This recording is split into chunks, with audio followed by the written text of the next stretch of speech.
Nobody's portrayed Reggie in something other than what Reggie is. So Right. Reggie don't understand that yet until I come out with something. I'm gonna make something make Reggie a villain too and see how he feels. Hey y'all, Okay. we But back. my house has been raided.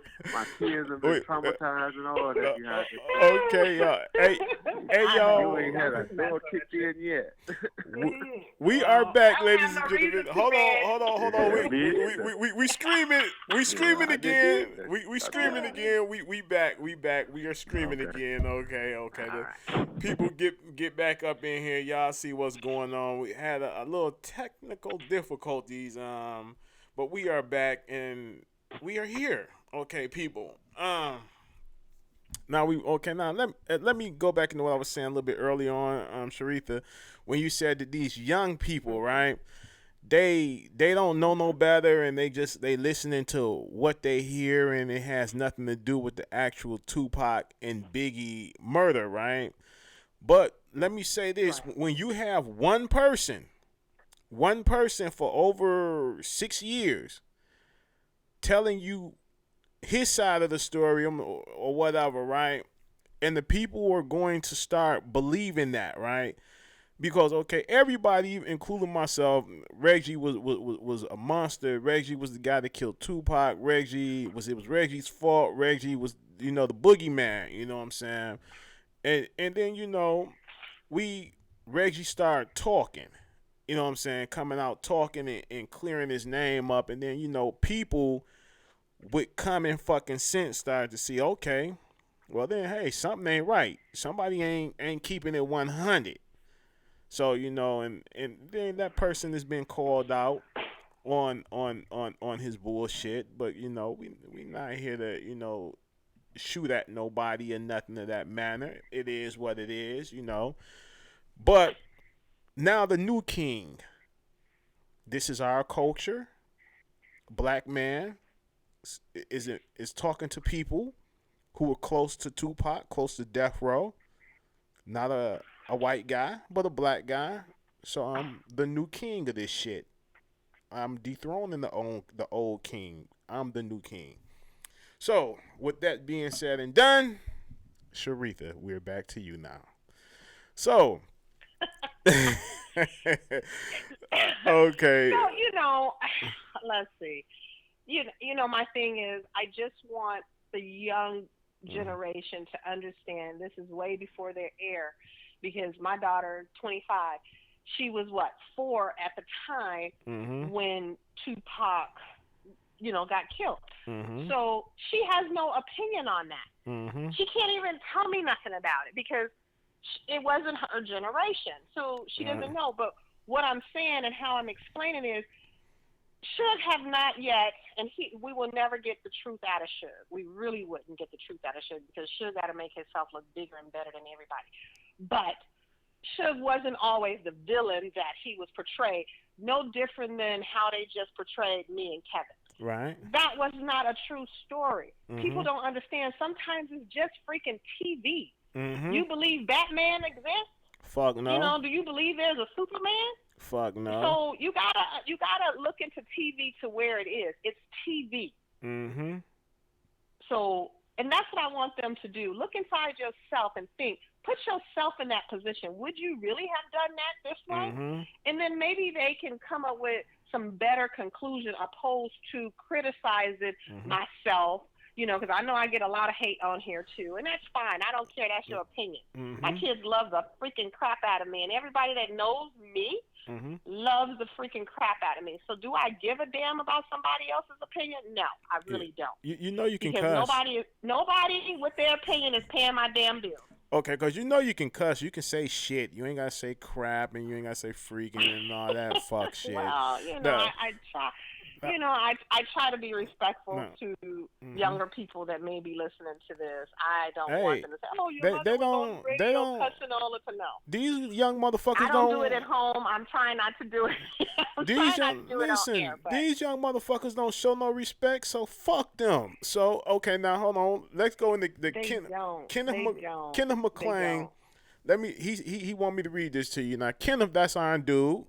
He said that I think Sharita should take some comfort in knowing that gains will be clear in the end. The first part of the series is showing the conspiracy theory. This conspiracy theory got debunked. That is all Russell Poole's claim. So, he's saying that, Kevin is gonna come out shining in the end. They gotta show the bullshit before the light comes through. It don't matter. It doesn't matter. It doesn't matter. It was already there. That's etched in people's mind. That's what people don't understand. Mm-hmm. No matter what happens at the end of the show, Mm-hmm. everything that they saw in the beginning is the one. The negative is etched in their mind, not the positive. Mm-hmm. It's the negative etched in their mind. And you're not gonna clear the fact that I didn't say the bullshit that Russell Poole them said. I said I would love to see that. Where did you get that verbiage from? Mm-hmm. Where is the documentation? Show me the documentation of their report when they came to my house and I said that bullshit. Show me that. Show me that. And I'll believe what you say now. You ain't never showed me that evidence. Show it to me. Show it to me. Who made up that? Because if it's written down, and who told it to him? Russell Poole didn't tell it to him. So somebody had to tell them this story and this verbiage. Who told it to him? Where's that evidence? Show me the report that Russell Poole wrote up when they came to my house, and they asked me these questions, and I made this statement. Really? Oh. Really? I don't care, because you might not see me no more in the next 9 series. I was told I'm in 2, but, one person said I was just in the 1. So now you're not going to clear my image up. You're not going to clear nothing up about me. You're not going to clear the story up that Kevin didn't know Suge and Suge didn't know Kevin and none of that crap. You're not going to clear any of that up. So I don't care about the next 9 series. You're not going to clear me up. Yeah, you might clear Kevin up because legally you got to clear his shit up. Mm-hmm. You don't legally have to clear mine up because Kevin's family got paid off of that. Right. So you mean to tell me they didn't break bread with you, Sharita? They didn't break bread with you on this? Please, that's like they break bread with Suge. No. Tell your stories. But one day somebody gonna knock on my door and want to hear the real truth. And I'm waiting for me and Reggie's story, because that's the story. Because I don't have no secret.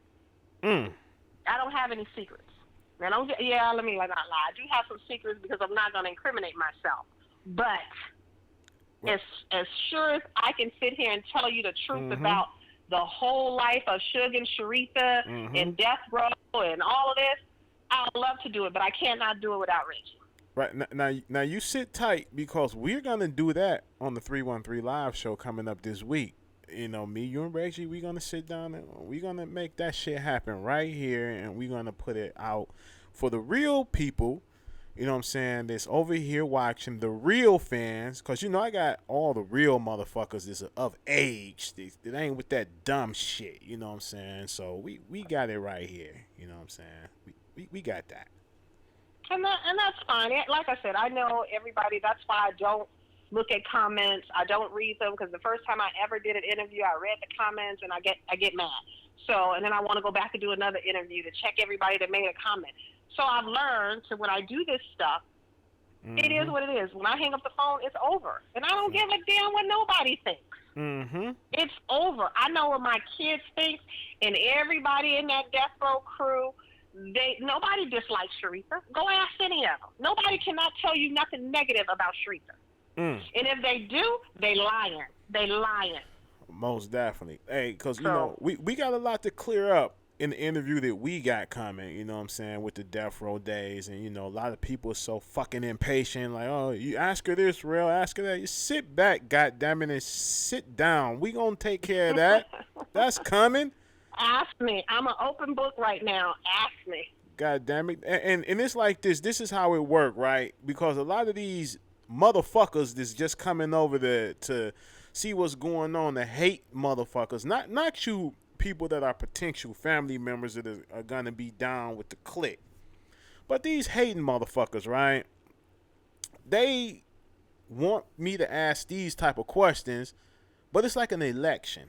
You're not a part of my Facebook page, and you're not a part of the 313 Live show elite family, and that's with only 100 people in it only, and that's all it's gonna be. We probably said D Block said we gonna push it to 200, and we gonna be done after 200. Nobody else get in.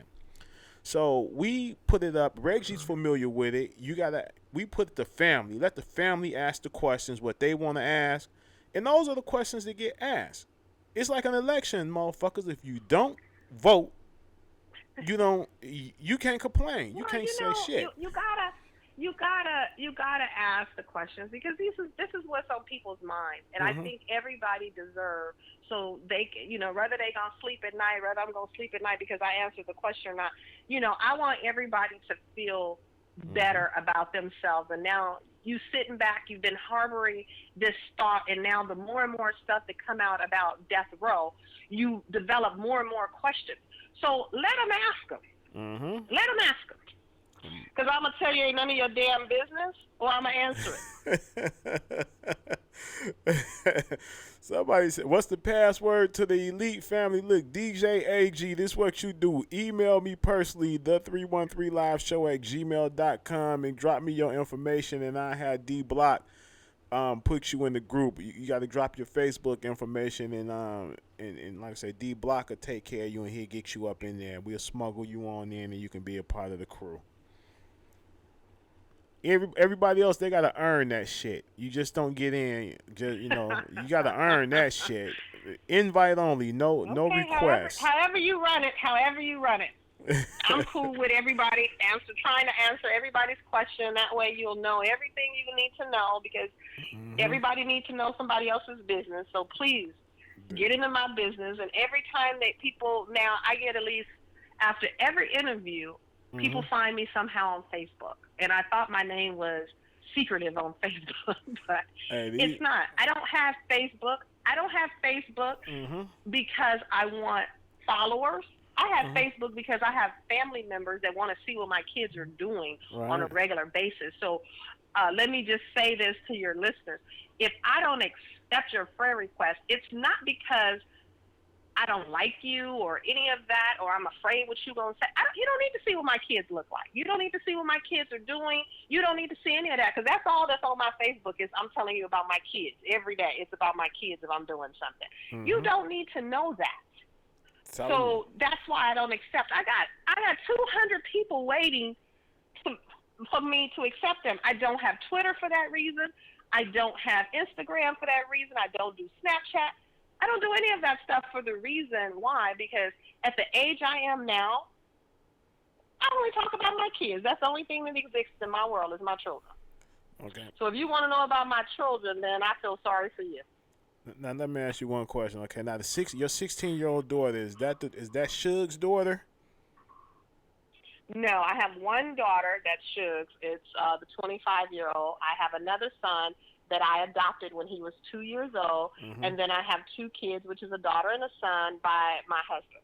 Okay. Now your daughter that's 25. Oh, and for those people, because now your daughter that's 25 is by Suge. The people that made a comment is by Suge. Yeah. Okay. The people that made a comment said I got a bunch of baby daddies. No, baby, I don't. I was married. Okay. Anybody I dated, I could marry. So no, baby, I don't just have baby daddies. Oh, there you go. Now let me ask you. Now the daughter that's by Suge, right? The 25-year-old. Is she mean in the motherfucker like Suge? Is she what? Is she mean as hell like Suge? You know what? I laugh because some of her antics is so much like him that I'm like, really? Really? Stop. She is, she doesn't have a man. I know she'll kill me for saying this. She's 25. She's gorgeous. And I'm not just saying it because my daughter, because you can ask anybody. Sharifa will tell you her kids are ugly. So they were ugly babies. She was an ugly baby, but she's a gorgeous woman, and we look just alike. We now look just alike. She started off looking like his mother. Now she looks just like her mother. What you say, Reggie? She don't look like me, Reggie? That's funny. I said that's funny. What's funny? What's funny, Reggie? That's like your butt. You don't think she? Okay. I'm going to have to send you a picture. Much better than you. Oh, you know what? I'm going to send you some pictures of us when I was her age in this. And she don't look better than me. And I tell her that every day. Girl, you got to get on my level. But anyway, she's gorgeous. She's a gorgeous woman. She's educated. My kids, hopefully they all become educated. My other one's in college now. But She's very smart and intelligent, and she had to endure a lot of things because her name is her dad's whole name. That's what Mhm. people don't realize. Okay. And you know, your driver's license happened to have it on there exactly like it's supposed to be, and she gets mad about it because then she was like, "Is he the only person this name Knight? Come on now!" And she, you know, she got people come to her when she was in school. Oh, your dad killed Tupac, and she was like, "Really though? Really?"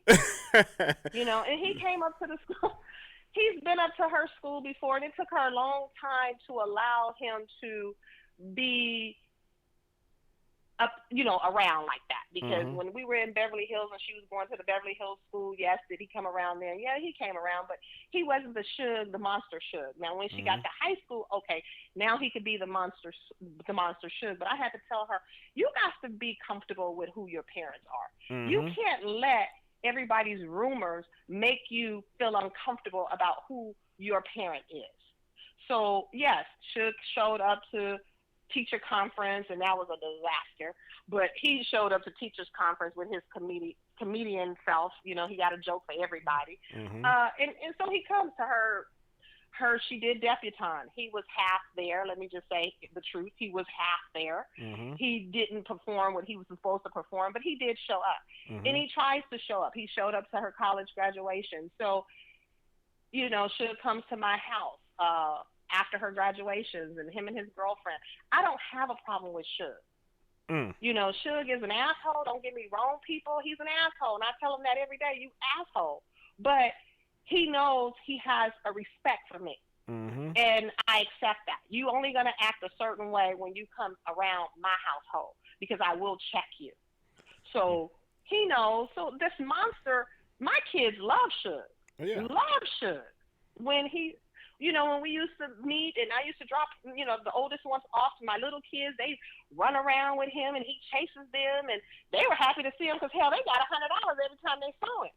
So, you know, my daughter, she was fascinated with this big old man. He was big and I asked my son this today and he's 19. I said, you remember him? He says, yeah, he used to come to the house. You know, we had fun with him. So, and it's so funny now, my son go to UNLV and play football. So I'm pretty sure if Suge was around, he would be at the football game at UNLV to see my son. So Mhm. this monster, Suge is a monster when it comes to business. Mhm. And he taught me one day that, you know, maybe once we can get an interview without Reggie one day, but he taught me that, and I didn't understand it until he schooled me on why he had to be the monster he was because I was a female. Reggie can tell you that. When I went places and did business, it was a lot different than the way Suge did business. And people, you say, "Oh, you don't have a penthouse." I said, "I have a house. I don't Mhm. need a hotel room to uh to show who I am. I'm cool the way it is. I roll by myself. I did not have bodyguards.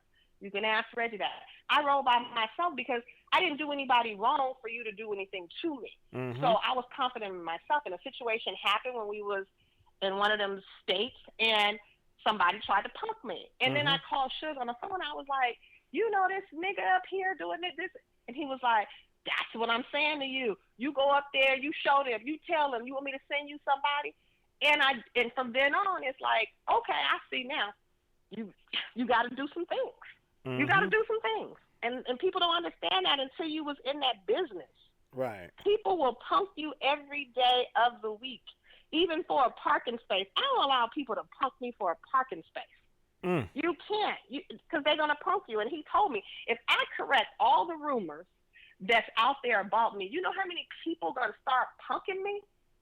I Mm. still didn't get that until they showed him getting knocked out at a club. Oh. Reggie, how many times people started testing him after that? Suge got knocked out at a club. How many times he started getting tested after that? I'm Yeah, quite I'm yeah, quite that's when he sure. So was real vulnerable. Yeah, What one Suge drunk when he got knocked out because he looked like he was fucking drunk. exactly. He So was yeah. drunk. he was a different person then. Is He Yeah. was. what we were saying. He was just yeah, Yeah. he was just a different person. You would never catch him that out of control back in the the mid Mhm. '90s, and even when he came home, from jail originally. But 2005, 2006, that's what I was speaking of earlier. He just had to go through some things because he just lost. He was for the first time in his life not able to do what he wanted to do Mhm. financially. Right. Now, hold on. America's Nightmare told me to ask you, Sharitha, do you recall telling Tupac that he sold his soul to the devil or something similar to that when he signed to Death Oh Row? yes, yes. Oh, oh, Yes, I was at like I've made it very clear. I decorated Tupac's last house that he had, mm-hmm. and we had a talk, and I said, I do this with all the artists. I have a private one-on-one conversation because I want to make sure that Suge is keeping his agreement.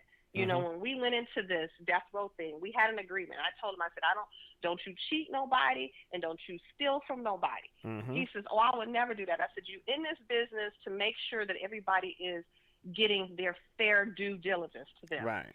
I said, so he said, okay. So when Tupac came along, I had to talk to him outside of Suge because every time I saw Tupac, it was basically with Suge. But when I started doing his house, we had the one-on-one contact.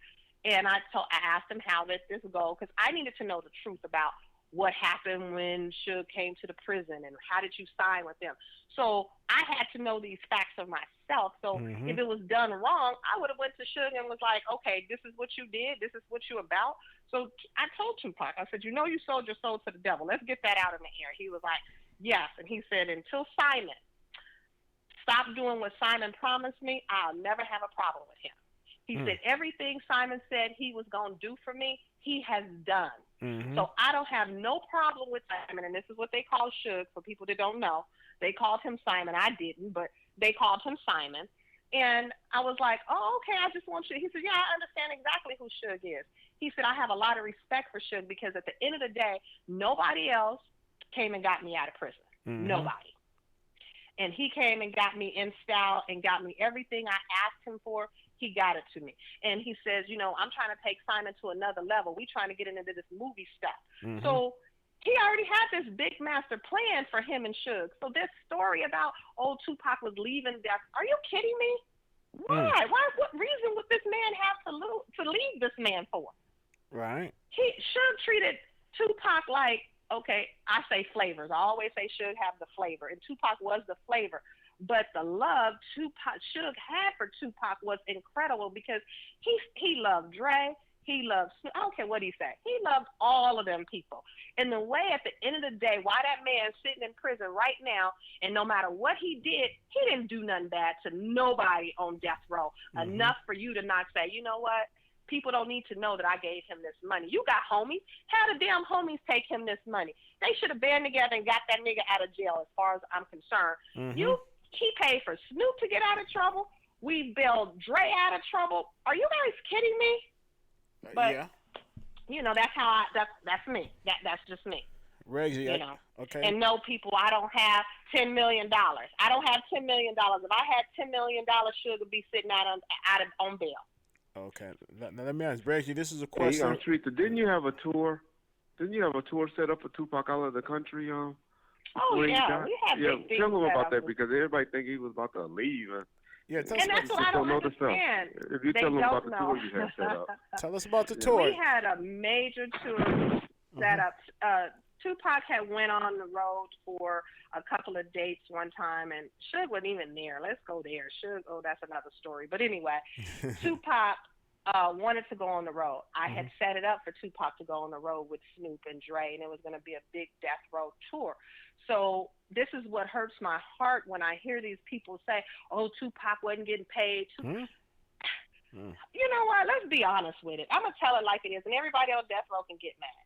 I truly believe, could they got a little bit more? Maybe so. But most of the people on death row, their asses should be real happy. They were getting well taken care of. Mm-hmm. Well taken care of. And I done told everybody on death row, consider I was managing most of them, stop taking money from Suge if you want to see your money. Right. I made it very clear to them. So if you want to keep doing shit behind my back, then I can't help you. I can't help you if you going behind him and he coming, your artist just was over here. I just gave him this. I just gave him that. And I have to get on the phone like, didn't I just tell your ass don't take no money from him? Mm-hmm. So people think it's free money. It's not free money, people. If he's giving you money, you think he can't recoup that later? I don't care if he take you gambling into Vegas and he throw $100,000 on the table. That's your money. He just threw on the table. Mm-hmm. You asked for it. He gave it to you. and they don't understand that. Yeah, were they kind of a little bit? What did Reggie say they were? I'm gonna say they were a little niggerish because that's what I call things that's not professionally done. They were a little niggerish I with said stuff. ghetto. I didn't say Oh, ghetto. Well, Niggerish. I didn't know what it was, and I just said that ghetto is niggerish. Okay. And I'm including white folks. When I say nigger, white folks are niggers too. So no, I'm not including black folks only as niggers. White folks are niggers too. So no, people, come on, you guys gotta think. You guys gotta think for yourself. Tupac was not leaving. Tupac was well paid. The only person that probably got shorted out of Tupac's deal was Suge. Oh, explain. Please explain. Reggie, you want to explain that what I mean by that? Well, Tupac died. I don't know exactly. I what think you need to happened. save all this for your interview. Yeah, okay, we'll say okay, yeah, we don't want to give everything out. We don't want to give everything. So Reggie, let me ask you this question. Let me ask you this question, Reggie. Somebody told Freedom All TV told me to ask you, do you believe that you guys were being followed in Vegas by the CIA? No, I don't believe in that government conspiracy stuff. We might have been getting followed by by the FBI or something like that, but not no CIA. No, they ain't that big. Yeah, we wasn't that big, but Yeah, but I wouldn't. that's FBI may have little. that's little president something type like shit that. right People there. need to understand that they just thought it was all about drugs.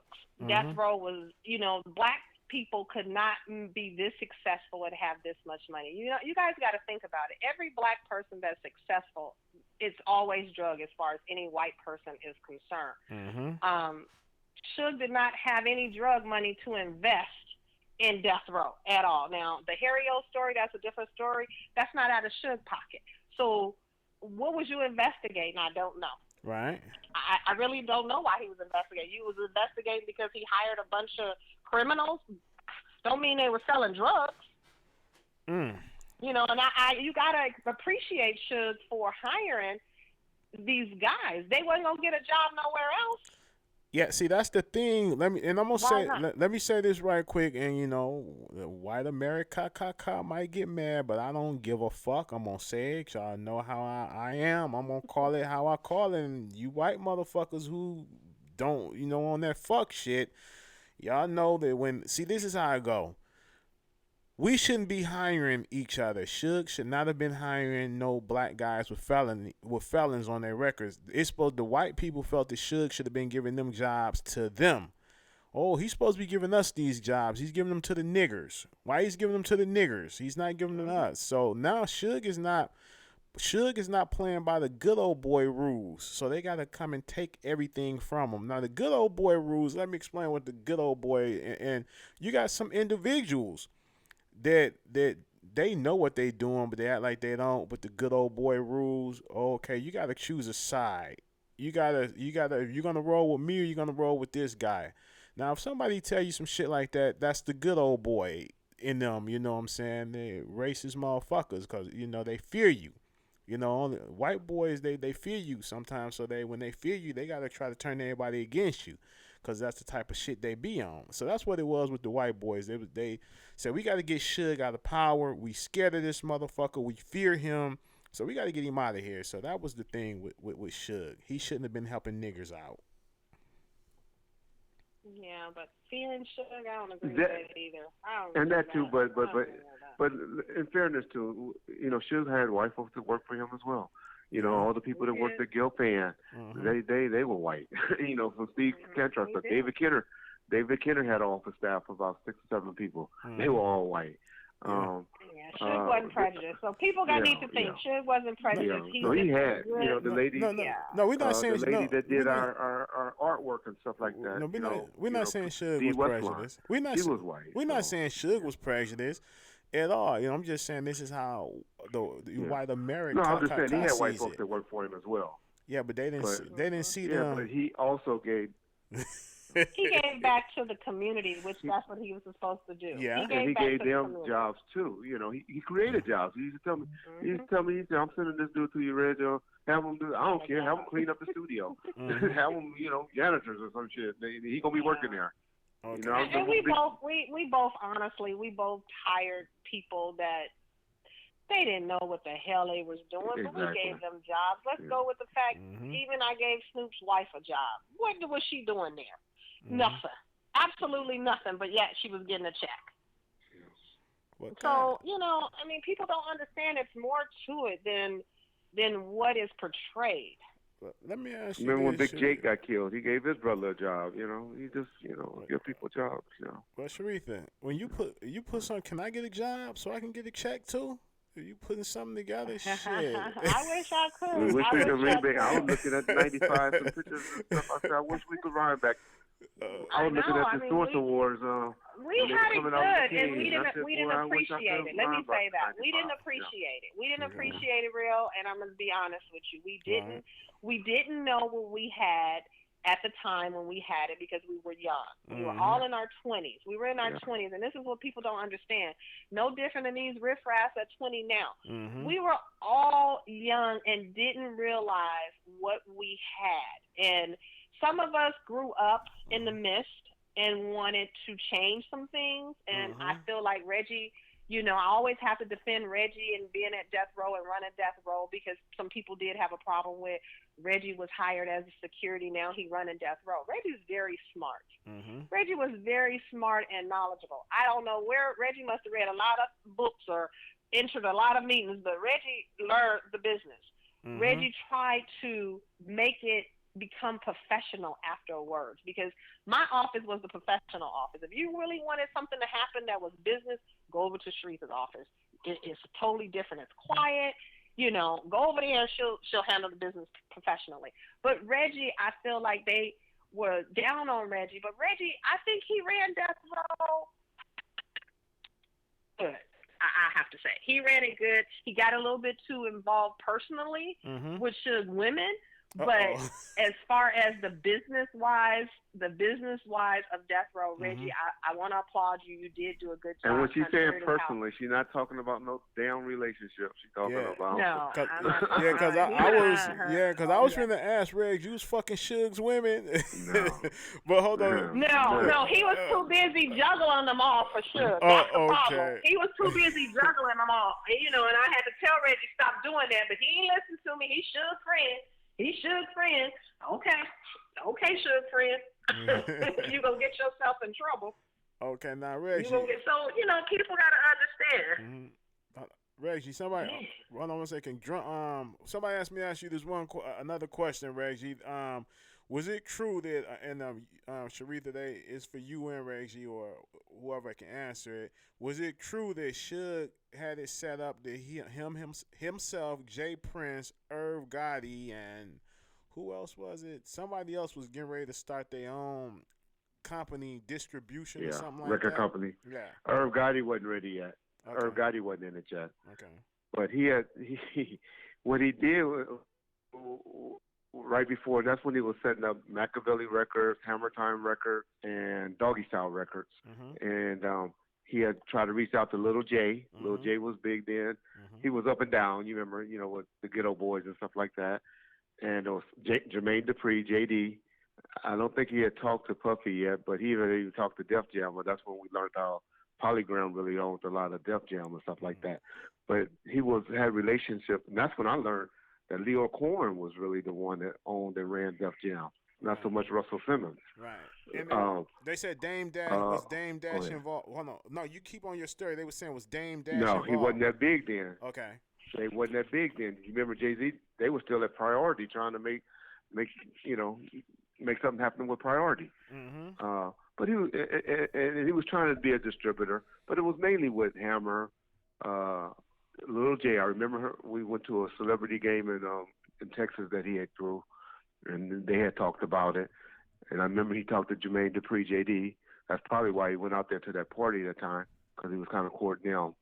And there was this young guy from Chicago named Kadif. Kadif, he had Erica Badu there that was kind of blowing up. But he was trying to go out to them and say, hey, don't re-up with none of your deals. And we're going to try to help Mhm. in our own business. And I remember the name he came up with was called Lucky Seven. And I always thought, because back then it was 6 distributors.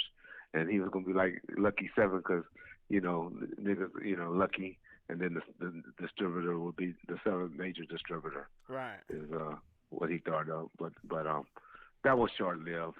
Um, and he talked that and all of that, but shit, we had just signed. People don't know we had just signed a major deal back in August with Universal, because that's when we was out distribution for a minute, because we wasn't, but Interscope was out because Time Warner had just dumped them, and then that's when they had to go to Universal. Okay. Because of all that Time Warner, the politics that went on with them and Dolores Tucker and all of that. Okay. Now hold on. Somebody told me to ask this, Sharitha and Reggie. Either can answer or both. Okay. Did Pac ever diss Snoop and hit him up with a hit him up beat to a song with a hit him up beat? They only became enemies. No, but they only had became. Pac was only mad at Snoop one time, and that was from MTV award show the night of that, when he went and did that interview on Angie Martinez radio show until he died, because they didn't talk during that period, to my knowledge. But that was the only time that I knew him to be mad at Snoop. They may have even made up. No, they didn't make up because Snoop would have came. He would have been in Vegas with us when that happened. Yep. And so that's why he wasn't there. That's the only reason he wasn't there. So no. So I mean, he couldn't even. He came home and he did what he was doing. They had to finish up that Toss It Up video. Right. And do some reshoots on that because Aaron Hall had got stupid. He had did something. I forget what he did. But Aaron Hall had did something stupid. I'm talking about Aaron Hall. They kicked Aaron Hall out of the video. If y'all ever noticed the video, y'all don't see Aaron Hall in that video. Toss It Up. Go look at it. Aaron, you did say Aaron was crazy. She pounded Aaron Hall on me too, and he was crazy. I'm like, really, Suge? Really? You pawned your client off on me, and now I got to work with him? He crazy. Aaron Hall. He was a dog lover. He loved dogs. Right. You're right. He loved dogs. He had me at the hotel trying to get his dogs to come in the hotel. He loved dogs. I remember that. He loved those Rottweilers. He was crazy. Y'all knew what y'all was doing, Suge. Hatchery the handler. Yeah, real. I was the one that handled all the other dirty work. Yeah, but that's a lookalike that's in the Toss It Up video. That's why y'all don't see his face. It's like him in some rear view mirror shit or something like that. I remember. Okay. We had to do that reshoot. Okay, so the Aaron Hall was a lookalike in the video. That was a lookalike. Okay. Yeah. Okay. Now, because somebody. Y'all go and look at it, y'all know us be like, oh yeah, they made that nigga look like Aaron Hall. That wasn't Aaron Hall. Hell no, that's crazy. Well, listen, y'all. This is what we gonna do because we done gave him more than enough time, and we're gonna finish up this interview. Myself, you guys, this week we're gonna set up a date. I'm gonna end this the live stream, and thank you people for tuning in, and we appreciate you for fucking with us. Peace and love, and to all you hating motherfuckers that's out there, suck a dick.